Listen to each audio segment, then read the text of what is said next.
Nós estamos na 11ª catequese. E na 11ª catequese, nós vamos falar sobre a oração. O que é uma oração, qual a sua importância, qual o seu valor, se nós necessitamos da prática da vida de oração para sermos melhores a cada dia, quais são os efeitos de uma vida de oração. O primeiro momento, a oração é o modo pelo qual nós entramos em intimidade com Deus. É a oportunidade que nós temos, um momento sagrado, para elevar a nossa alma até Deus. Para quê? Para pedir os seus auxílios e, principalmente, para agradecer os bens já recebidos. Ou seja, a oração é um momento de graça, né? É o momento de nós recebermos os auxílios do céu. E a oração é um chamado universal a todos, né? Todos são chamados à vida de oração. E Deus chama-nos para que nós possamos entrar em intimidade com Ele. E, na verdade, Deus chamou-nos do nada. E mesmo depois da queda, do primeiro pecado, o homem ainda continua, o ser humano, aliás, ainda continua a reconhecer Deus como o seu Criador. Então, a nossa prática de oração, a primeira atitude, o primeiro testemunho dessa prática de oração é o reconhecimento de Deus como o nosso Criador. E o melhor de tudo é que por meio dessa necessidade que nós temos da oração, Deus a cada momento vai nos atraindo a Ele para que nós possamos estar sempre na sua presença e termos as forças suficientes para vencermos as nossas batalhas, né? As nossas batalhas diárias, que naturalmente não são poucas, né? Nós encontramos Abraão no Antigo Testamento como um homem modelo de vida de oração, pois Abraão, ele caminhava sempre na presença de Deus, né? E o melhor ainda, caminhava na presença de Deus e sempre estava escutando o que Deus tinha para ele, né? A mensagem que Deus tinha para ele. E a atitude dele em relação ao que Deus falava com ele, né? Pois ele escutava Deus, então ele tinha essa docilidade, por assim dizer, de obedecer aquilo que o nosso Senhor pedia para que ele fizesse. E esse mesmo Deus, ele permanece fiel, né? Ele continua fiel, mas ele permite algumas provas para gente, né? Para assim ele perceber que a nossa constância, que a nossa perseverança no amor a ele permanece. E Abraão, né, como um homem de fé, um homem obediente, um homem de oração, ele intercede pelo povo, né? A gente sabe que teve uma guerra, né?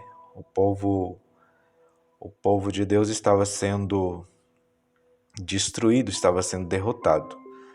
Abraão pôs-se em oração e o povo começou a vencer. Abraão parava de rezar e o povo perdia a batalha. Ou seja, a oração é um meio eficaz para que nós possamos conseguir vitórias, para conseguirmos vitórias nas nossas batalhas, principalmente as batalhas espirituais, que são umas batalhas mais difíceis de ser vencida. Mas com a oração a gente consegue, porque aí é Deus que vai estar agindo a nosso favor. Existem também os tipos de oração. E o primeiro tipo de oração que nós vamos ver é a oração de Moisés, que é a oração contemplativa, né? A oração contemplativa é quando Deus fala com o orante, né? No caso, Deus fala com Moisés como fala a um amigo, né? E ele fala com Moisés e chama Moisés, né? E Moisés, a partir de aí, ele se torna o grande mediador, né? Moisés é o mediador. E nesse sentido, Moisés aí, né, quando ele fala com o próprio Deus, ele é a prefiguração de Jesus Cristo, né? Porque a gente às vezes precisa fazer ter um certo conhecimento de quem seja Deus Pai, de quem seja Jesus Cristo. Jesus Cristo é o nosso mediador, né? O nosso intercessor. Ele intercede a Deus por nós. É claro, isso enquanto a sua missão, né? Porque ele também, né, é Deus.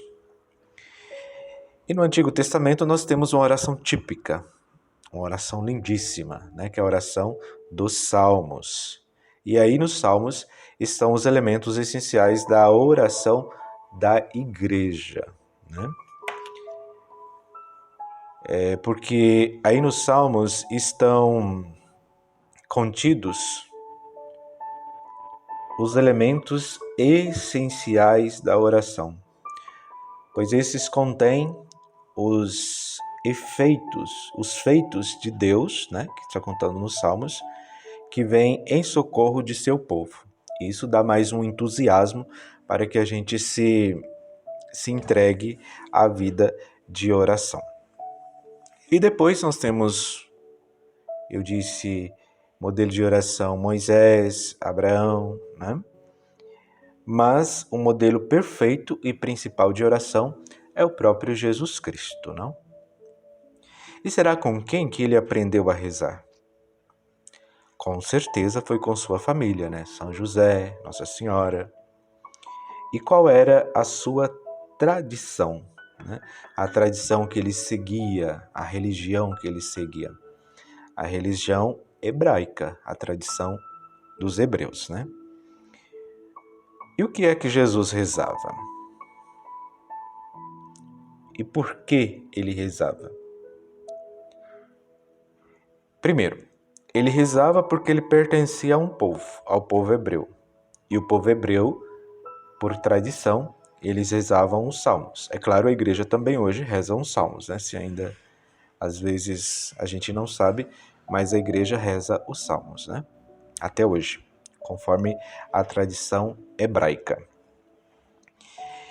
E nessas orações, Jesus dirige-se ao Pai com muita frequência, principalmente quando ele vai ter que tomar uma atitude muito séria, né? Por exemplo, quando ele tinha que escolher os apóstolos, ele primeiro entrou em oração. Quando ele precisou ir para Jerusalém para ser martirizado, antes ele entrou em oração, né? Para dizer que nós precisamos, em toda a nossa atitude, deve estar iniciada pela oração. E aí, com certeza, as atitudes, né, o que vai acontecer com a gente sempre vai ter uma vitória no final, apesar de ter uma aparência de derrota. E quando é que Jesus rezava? Eu já disse, né? Nos momentos mais decisivos de sua vida. E constantemente também ele entra em comunhão com o seu Pai. Então, a oração é entrar em comunhão com Deus. Por isso, ela é importante. E Santo Afonso vai dizer que quem reza se salva e quem não reza se condena. Para as famílias, ainda se diz: a família que reza unida permanece unida. Porque toda a família estão entrando em comunhão com Deus, né?